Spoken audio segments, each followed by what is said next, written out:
Hello everyone, welcome back to the my channel study 21। कैसे हैं आप सब? आई होप आप सब अच्छे होंगे। हमने यहाँ पर कंपार्टमेंट एग्जाम क्लास 10 की कंपार्टमेंट एग्जाम मैथ के लिए कुछ इंपॉर्टेंट क्वेश्चन जिसमें चल रहा है हमारा चैप्टर 2। तो चैप्टर 2 में 1 से 10 तक के हमने मोस्ट इंपॉर्टेंट क्वेश्चन करवाए थे। आई होप आपने देख लिए होंगे। तो चलिए शुरू करेंगे। आज का जो हमारा क्वेश्चन है वो उसी के आगे कंटिन्यू कर रहे हैं। क्वेश्चन नंबर 11 हमें दे रखा है, if alpha and beta are the zeros of f x is equal to 2x square plus 8x minus 8।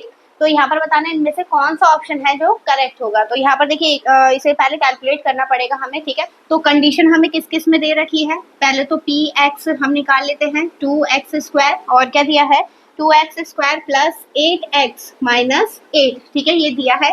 तो कंडीशन जो दी है वो सम ऑफ जीरोज और प्रोडक्ट ऑफ जीरोज में दे रखी है। तो सम ऑफ जीरोज निकाल लेते हैं पहले। तो सम ऑफ जीरोज यानी अगर हम इसके अल्फा प्लस बीटा माने, ठीक है, तो ये हो जाएगा माइनस बी अपॉन ए, यही होता है, ठीक है। तो 8 अपॉन 4 सॉरी 2 कट करेंगे 4 आ गया, तो यहाँ पे -4। अब अल्फा और बीटा फाइंड कर लेते हैं, अल्फा इंटू बीटा, तो -8 अपॉन 2, ये भी कितना आया -4। तो यहाँ पर दोनों हमारे इक्वल आए। तो अब देखिए इस ऑप्शन हमें दिए थे वो कौन सा ऑप्शन करेक्ट हो जाएगा। यहाँ पर ऑप्शन ए जो है वो करेक्ट हो जाएगा, alpha plus beta is equal to alpha into beta, ठीक है। तो आई होप आपको समझ में आया होगा। चलिए बढ़ते हैं इसके नेक्स्ट क्वेश्चन पर। चलिए देखिएगा इसका नेक्स्ट क्वेश्चन नंबर 12 हमें दिया है, if the sum of the zeros of the polynomial px is equals to p square minus 23x square minus 2x minus 12 is 1, ठीक है। तो जो 1 दिया है हमें वो दिया है सम ऑफ जीरोज, ठीक। p की वैल्यू हमें फाइंड करनी है, तो सबसे पहले इसे कैलकुलेट करके देखना पड़ेगा हमें। तो चलिए कैलकुलेट करते हैं। यहाँ पर देखिए क्वेश्चन नंबर 12 में हमें इक्वेशन क्या गिवन है, तो px इज इक्वल टू हमें गिवन है p स्क्वायर माइनस 223, ठीक है, 23 हो गया, और फिर x square minus 2x minus 12, ठीक है।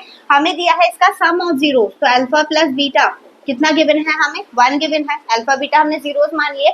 अब यहाँ पर अल्फा प्लस बीटा इसके अकॉर्डिंग लेके चलेंगे। अल्फा प्लस बीटा होता क्या है, ये होता है माइनस बी अपॉन ए, तो माइनस बी की जगह पर आएगा -2, तो ये होगा 1 इज इक्वल टू -2 अपॉन ए की जगह पे पूरा पार्ट आएगा ये, ठीक है। अब इसे क्रॉस मल्टीप्लाई कर देते हैं, तो ये होगा p square minus 23 is equal to -2। 3 जो है वो इधर जाके कैसा हो जाएगा प्लस का, तो ये हो गया p square is equal to -2 plus ये माइनस का है, ये भी माइनस का है, तो यहाँ पर जो वैल्यू आएगी वो प्लस की आएगी, ठीक है। तो 23 p square is equal to 25, और पी की वैल्यू कितनी आ गई यहाँ पर रूट में 25। तो रूट में 25 का मतलब ये हो गया कि वैल्यू प्लस माइनस कुछ भी हो सकती है, ठीक है। 5 का स्क्वायर होता है ये, तो ये हो गया प्लस माइनस 25। तो यहाँ पर देखिए कौन सा ऑप्शन करेक्ट हो जाएगा, हमारा ऑप्शन डी जो है वो करेक्ट हो जाएगा, ठीक है। तो इसे इस टाइप से करना था। आई होप आपको समझ में आया होगा। चलिए बढ़ते हैं इसके नेक्स्ट क्वेश्चन पर। देखिएगा हमारा next question, if alpha beta are the zeros of the quadratic polynomial p x is equal to x square minus के प्लस 6x प्लस 2 ब्रैकेट में 2k minus 1, then the value of k की value find करनी है if alpha plus beta is equal to 1/2 alpha beta. ये भी most important question है, ठीक है, मार्क करके रख लीजिएगा, ठीक है।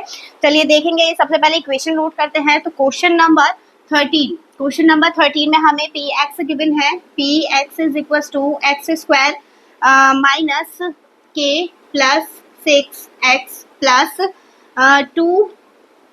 2k माइनस 1, ठीक है, यही दे रखा है। अब इसके बाद k की वैल्यू हमें फाइंड करनी है, तो एक कंडीशन भी दे रखी है, alpha plus beta is equal to 1/2 alpha beta, ठीक है।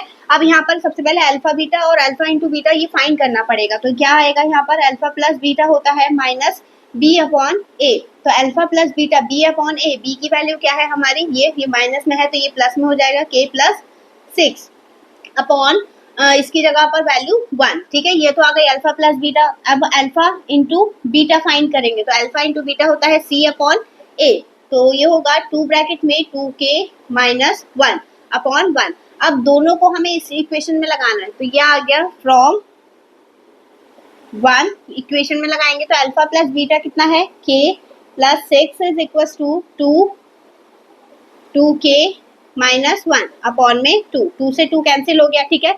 तो यहाँ पर k वाले टर्म को हम लेके जाएंगे इधर, तो ये होगा 2k माइनस 1, और यहाँ पर 6 प्लस 1, तो k की वैल्यू कितनी आ गई 7, ठीक है, इस टाइप से करना था। तो यहाँ हमारा जो ऑप्शन है वो कौन सा करेक्ट हो जाएगा, यहाँ पर ऑप्शन बी जो है वो करेक्ट हो जाएगा। तो यहाँ पर बढ़ते हैं हम इससे नेक्स्ट क्वेश्चन पर। चलिए देखिएगा इसका नेक्स्ट क्वेश्चन। क्वेश्चन नंबर 14 दिया है, the number of quadratic polynomial having zeros -3 and -5 is. तो यहाँ पर हमें दो जीरोस दे रखे हैं, बोला है कि इन जीरो से हम कितने क्वाड्रेटिक इक्वेशन बना सकते हैं, एक बना सकते हैं, दो, तीन या फिर तीन से ज्यादा। तो यहाँ पर देखिए कंडीशन कुछ भी बन सकती है यहाँ पर, ठीक है। तो इसलिए हम जो हमारे जीरोस हमें दे रखे हैं -3 और -5 और -2, तो उससे हम तीन से ज्यादा ही इक्वेशन बनाते हैं। यानी इस टाइप के क्वेश्चन में ज्यादातर कंडीशन में जो ऑप्शन रहता है वो मोर देन 3 रहता है। तो यहाँ पर हमारा कौन सा ऑप्शन करेक्ट हो जाएगा, ऑप्शन डी जो है वो करेक्ट हो जाएगा। चलिए बढ़ते हैं इसके नेक्स्ट क्वेश्चन पर। क्वेश्चन नंबर 15 हमें दिया है, a quadratic polynomial the sum of whose zeros is 0 and 1 0 is 4। तो यहाँ पर देखिए कंडीशन क्या दी है, हमें कंडीशन दी है 15 क्वेश्चन में दिया है सम ऑफ जीरोस, यानी alpha plus beta is equal to 0, ठीक है। और एक जीरोस इसमें दिया है, अल्फा इज इक्वल टू मान लिया हमने 4, तो बीटा भी कितना हो गया -4। कैसे हो गया, अल्फा की जगह पे वैल्यू रखी 4 plus beta is equal to 0, beta is equal to -4, इधर जाएगा तो ठीक है। तो हमारे पास अल्फा आ गया, बीटा आ गया। अब इसमें बोला है कि जो हमें नीचे ऑप्शन दिए थे ना, तो उसमें से कौन सा ऑप्शन करेक्ट होगा। तो हम इसे स्टैंडर्ड क्वाड्रेटिक इक्वेशन में लगा लेते हैं। अल्फा प्लस बीटा, तो ये हो गया अल्फा इंटू बीटा, क्या हो जाएगा -4 इंटू 4 यानी -16। ये होती है x² minus alpha plus beta, x plus alpha into beta is equal to 0। Alpha plus beta कितना दे रखा है 0, मतलब ये वाला टर्म जो है वो तो हट जाएगा। तो x², क्योंकि ये वाला अल्फाबेट माइनस में आया है अल्फा इंटू बीटा, तो ये आ गया -16। अब देखते हैं यहाँ पर जो हमें ऑप्शन दिया है उसमें कौन सा ऑप्शन करेक्ट होगा। तो यहाँ पर हमारा जो ऑप्शन ए है वो करेक्ट हो जाएगा, ठीक है। चलिए बढ़ते हैं इसके नेक्स्ट क्वेश्चन पर।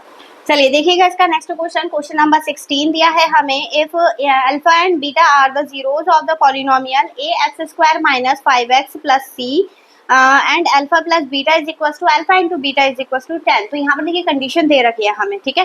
फाइंड क्या करना है, हमें c की वैल्यू और a की वैल्यू फाइंड करनी है। दोनों कंडीशन के लिए हमें सम ऑफ जीरोस और प्रोडक्ट ऑफ जीरोस दोनों दे रखा है। तो चलिए देखते हैं। सबसे पहले हमें इक्वेशन क्या दे रखी है, क्वेश्चन नंबर 16 कंडीशन दी है हमें ax² plus minus 5x plus c, ठीक है। ये क्वाड्रेटिक इक्वेशन दे रखी है और कंडीशन दी है alpha plus beta is equal to alpha beta is equal to 10, मतलब सम ऑफ जीरोस भी 10 है और प्रोडक्ट ऑफ जीरोस भी क्या है 10 है, ठीक है। तो पहले सम ऑफ जीरोस के अकॉर्डिंग लेके चलते हैं। तो alpha plus beta is equal to 10, alpha plus beta होता क्या है -b/a, तो 10 इज इक्वल टू माइनस, ये हो गया प्लस में, ठीक है, 5, ये माइनस का तो प्लस का आएगा, और a कितना दिया है हमें a, ठीक है। ये इससे कट हो जाएगा 2 टाइम में, तो a क्रॉस मल्टीप्लाई कराएंगे तो ये आएगा 1/2, a की वैल्यू आगे निकल के, ठीक है। अब प्रोडक्ट ऑफ जीरोस के अकॉर्डिंग लेके चलते हैं, तो वो भी हमें 10 दे रखा है, ये होता है c/a इज इक्वल टू 10, ठीक। अब यहाँ पर c की वैल्यू कितनी दी है, c ही दी है, a की वैल्यू कितनी दी है a, तो a की वैल्यू हम फाइंड कर चुके हैं 1/2 इज इक्वल टू 10। तो c is equal to 10 into 1/2 cut करेंगे तो ये 5, क्योंकि ये पूरा अपॉन में ही है, पूरे को ही लेके गए इधर, तो c की वैल्यू कितनी आ गई 5, ठीक है। तो a की वैल्यू 1/2 और c की वैल्यू 5। तो इसमें कौन ऑप्शन है जो हमारा करेक्ट होगा, इसमें हमारा ऑप्शन डी जो है वो करेक्ट हो जाएगा, ठीक है। तो आई होप आपको समझ में आया होगा। आपको वीडियो कैसी लगी कमेंट सेक्शन में जरूर बताइएगा। इस वीडियो को रुकते हैं हम यहीं पर, इसके आगे के जो क्वेश्चन है वो करेंगे हम इससे नेक्स्ट वीडियो में। तो नेक्स्ट वीडियो की अपडेट पाने के लिए वीडियो को लाइक, चैनल को सब्सक्राइब जरूर से कर लीजिएगा। चलिए मिलेंगे इससे नेक्स्ट वीडियो में नए क्वेश्चन के साथ, तब तक के लिए धन्यवाद।